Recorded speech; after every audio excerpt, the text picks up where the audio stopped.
Hello again, BIO100, and welcome to the lab portion of our ANOVA module.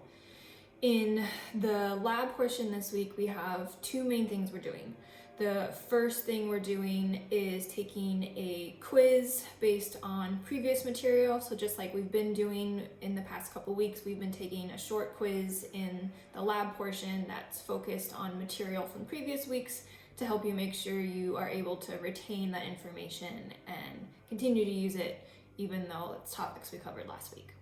And then the main thing we're doing in the lab module this week is an activity where we're going to give you a new data set and ask you to conduct an ANOVA on it to see if there are significant differences between the groups.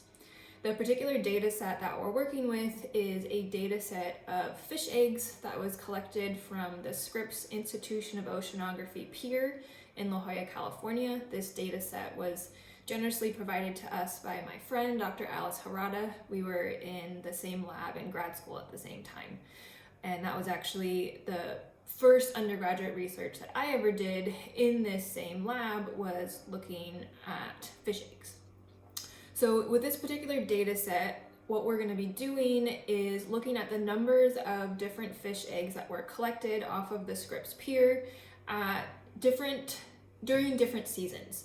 So what we're going to be doing with our ANOVA is figuring out if overall there are significant differences in the number of fish eggs that are collected across different seasons throughout the year.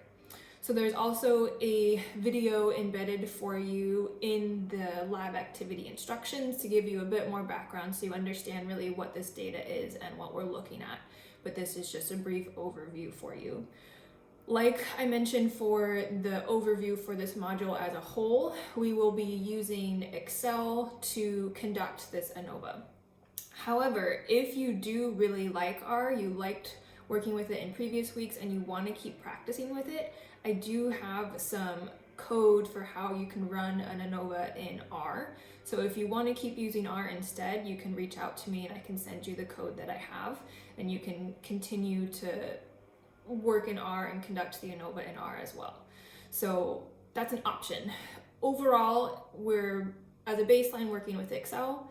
That's maybe good news if some of you didn't like R, but if you do really like R, there's an option to continue working in R as well for this particular analysis this week. Just let me know and I can help guide you in that direction. So that's the gist of the activity this week. You'll be conducting an ANOVA and you'll also be creating a bar graph to display your data. So that's also something that's building on some of the previous things we've seen in Dr. Visker's videos, for instance.